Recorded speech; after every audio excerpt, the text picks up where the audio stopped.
Why ghost? My freaking mic died. I wasn't sure what woke me. The sound of wind rattling the windows?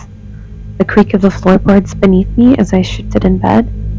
Or maybe it was the cold, the unnatural chill that always seems to linger in the corners of the room, just out of sight.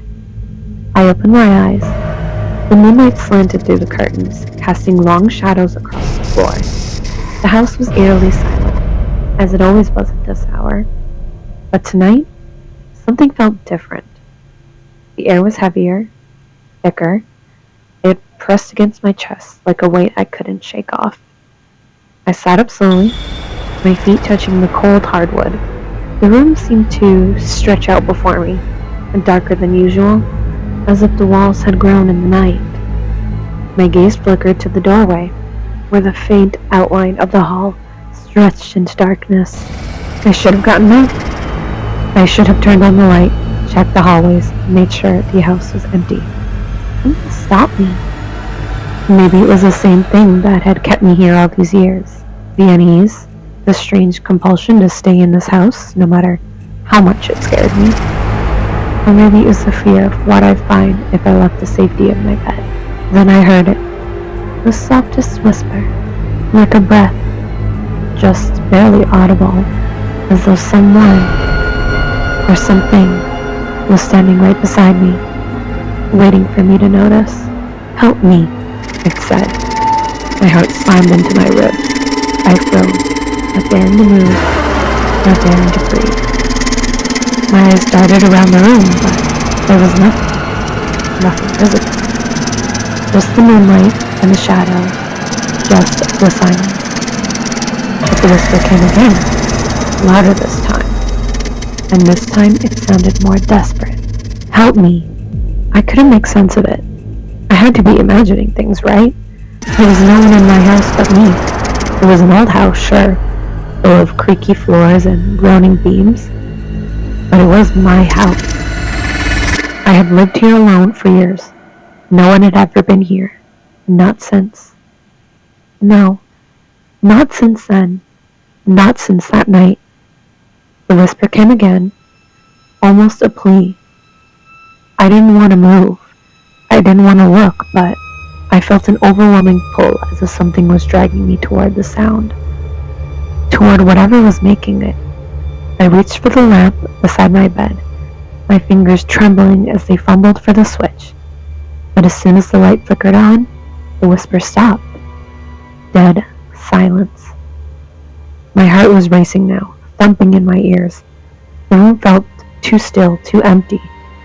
I should have felt relief, but instead, an overwhelming sense of dread filled me. I stood up, my legs shaky beneath me.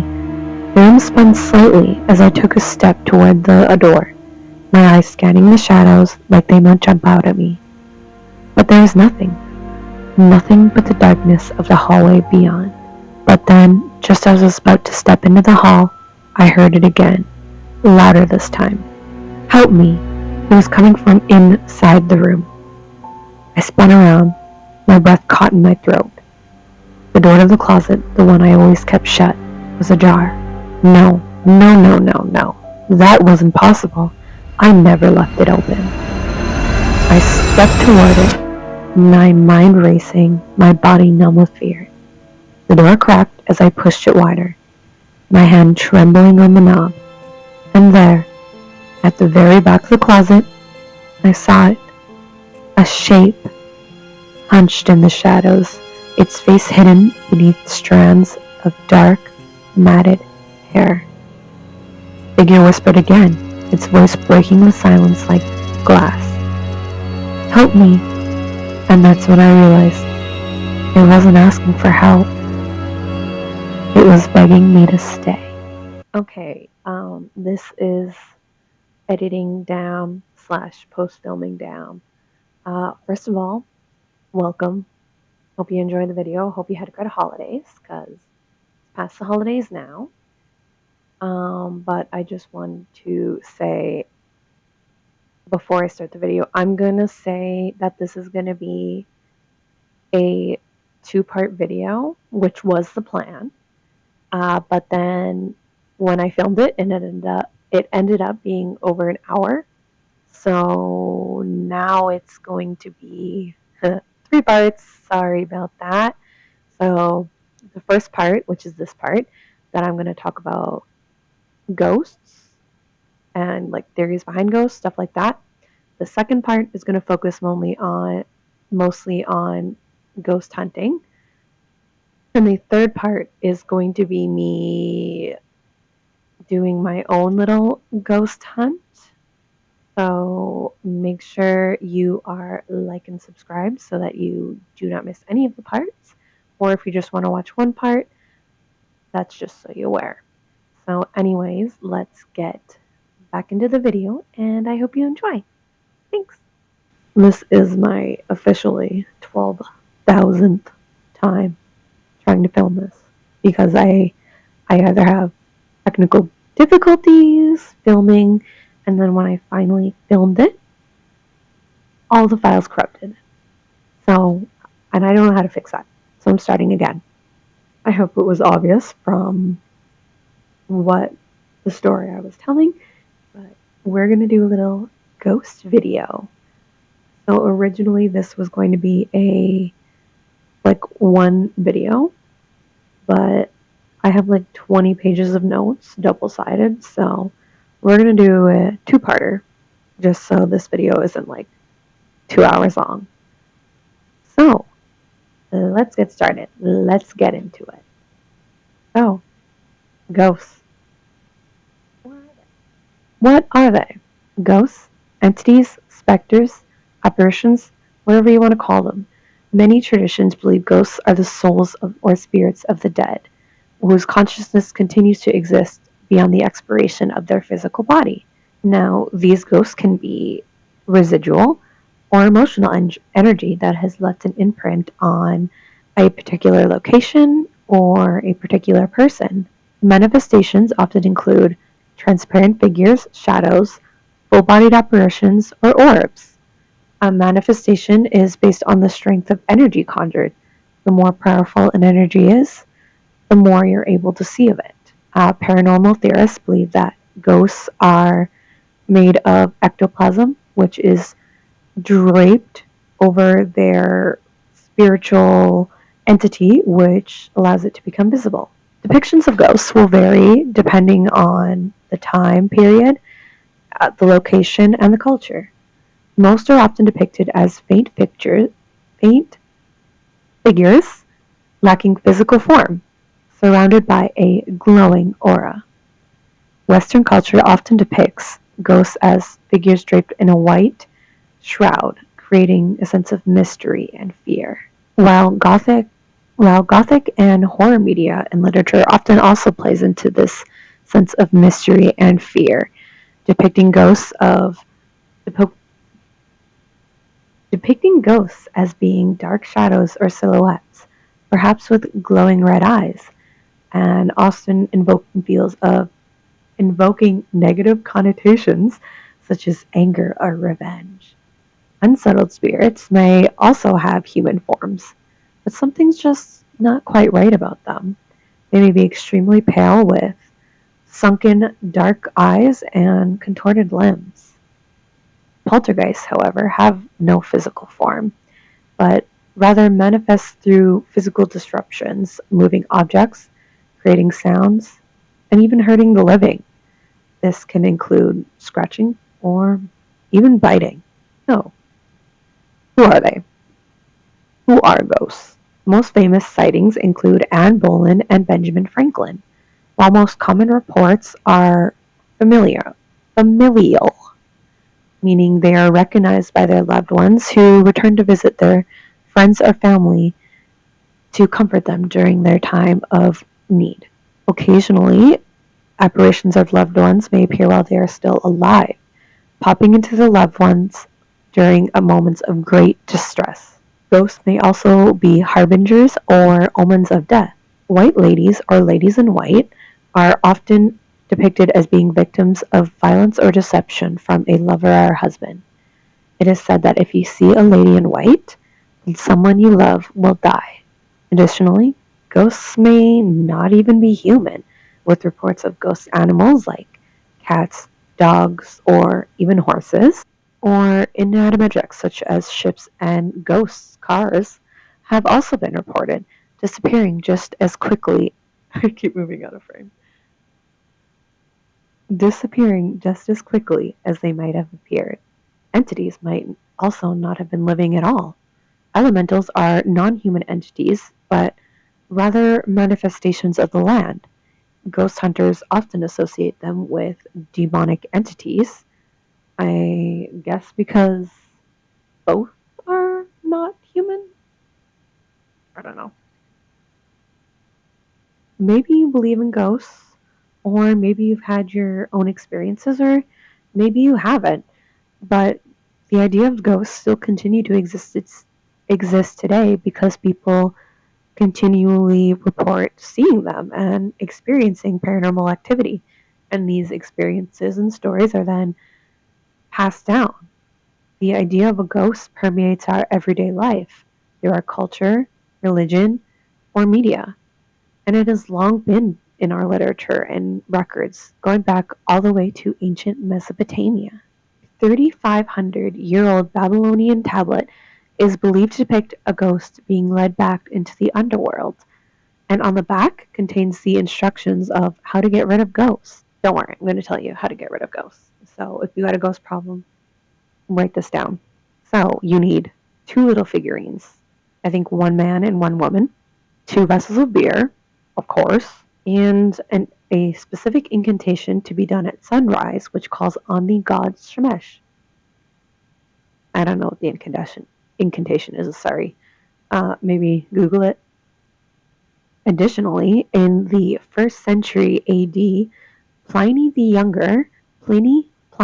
Younger wrote in a letter about a specter that haunted his Athens home, who had a long white beard and held the rattling chains.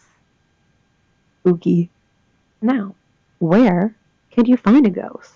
Well, when you think about a place that is haunted, what do you think about?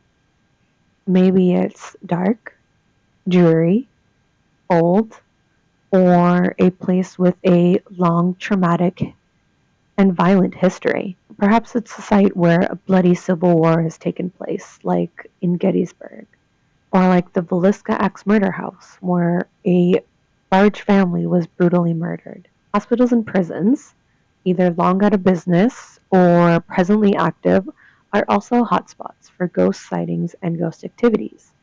Now, these can include asylums and sanatoriums, or basically any place where we have placed our undesirables or deviants of society, and just generally places where the living wouldn't want to go because it's considered creepy or weird. Now, often these places are isolated and abandoned, which add to this fear, because that if something happened to you, who knew? Who knows how long it would be for help to come and find you? And much like the ghostly occupants that reside here, these buildings are decaying in nature, desolate, and also add to the eeriness of the atmosphere. We are more likely to perceive an older location as being haunted because there's more chances for something tragic to have taken place there. There's also moldy odors, moldy odors, and old architecture or belongings from the individuals who once lived there, providing us with a snapshot of the life that used to reside.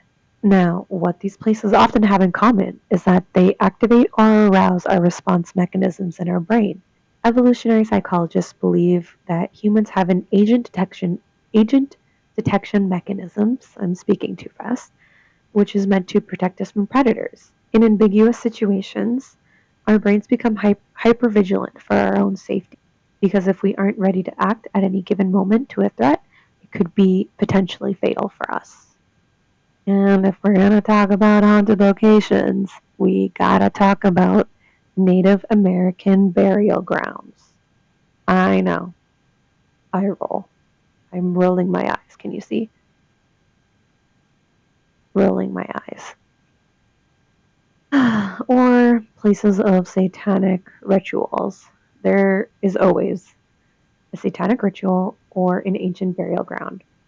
If no one's died there, if there's no recorded history at a certain event, it's gotta be an ancient Indian burial ground. It's overdone, it's cliched, and it's just wrong. It's perpetuated by Hollywood for a long time, since at least the poltergeist. But it just kind of perpetuates this idea that indigenous people are revenge seeking or like vengeful and angry. And I am not here for it. It just keeps perpetuating this idea of demonization and hello, everywhere is an Indian burial ground. Indigenous people have been dying on this land for many, many years. When the settlers came, they wiped out 90% of the population. There's going to be some kind of burial everywhere. I'm just so tired of hearing it. I could probably easily do a whole topic just on this alone, but for the sake of the video, we will digress. Now, haunted homes. How can you tell if your home is haunted? Well, did somebody die there? Again, if you live in an older home, chances are somebody has died there. Back in the day when doctors would make house calls, people were more likely to die in their homes rather than in a hospital. And then if they died there, they were then buried in a nearby plot or on the property itself. But as society progressed, we became more separated from death. We started putting our second hospitals and burying people in separate communal cemeteries. Now, of course, just because you live in an old home doesn't necessarily mean that your home is haunted. Unless you hear things that go bump in the night. Ghostly manifestations may not always be visible. Sometimes they make their presence known through disembodied footsteps, knocking, or tapping. Or maybe you'll feel chills or cold breezes seemingly out of nowhere. Not from an open window or running fan or air conditioning. Or perhaps items will turn up in places where you never put them. They'll disappear and then reappear just seemingly like magic. So now, if these things are happening to you, your house is probably haunted. Or, in my case, you have a cat. I got two. And they make a lot of things go bump in the night because they're always jumping on counters and breaking shit. Now, but don't worry, we will get into it later or next video on how to get definitive proof on whether your house is haunted or not. Now, this segment I like to call Why Ghosts? How Ghosts? Why do ghosts exist? Why do they stick around? Well, depending on the culture or the individual ghost, a ghost may come back and remain on our earthly plane for a number of different reasons. Maybe they died suddenly and tragically, and maybe they're confused. They just don't know that they're dead yet. They could be wandering around looking for answers. Perhaps they died during a moment of intense thought, and their mind was so preoccupied at that time of death that thought just stayed there in that moment and is lingering in the atmosphere, which creates an unsatisfied spirit who just can't move on. In Asian cultures, ghosts are often angry spirits, hell-bent on vengeance. For example, the Onryo, my apologies, is a wrathful spirit driven by rage. Much like a lady in white, they may have been wronged and will execute their revenge, causing harm in the living, even going as far as conjuring up natural disasters. It is because of their vengeful nature that they've become condemned to living on earth, well, living in purgatory for the rest of time. Well, the Onryo is a supernatural story It often reflects real cases of toxic jealousy and crimes of passion. Ghosts can also be agents of social just, justice. Sorry. In Western folklore, ghosts may return to expose murderers, restore inheritances, and relieve old lovers of their sorrows. How sweet. Whatever the motivations that keeps ghosts tied to our earthly realm, the most intriguing question is, why do we see ghosts? Or are we really seeing ghosts? Many theories exist as to why we see these apparitions, and many of which can be found in natural phenomena. One theory is hallucinations or an overactive imagination. Individuals who are easily excitable or prone to fantastical thinking are more likely to see things that others cannot, or a result of hypnagogia, or a waking dream in which an individual is awake but not yet fully conscious, and maybe they confuse their dream with real life. While this may make sense, it fails to take into account sightings that happen to fully alert people in the middle of the day, or separate accounts, or the same accounts from separate individuals. But, and not to mention also, true hallucinations are quite rare. Another theory is high frequency sound. So this is another little story called The Ghost in the Machine. So now this theory relies on the idea that infrared sound can create feelings of anxiety, sorrow, or the feeling of being watched. One night there was a researcher in his lab. Let's call him Joel.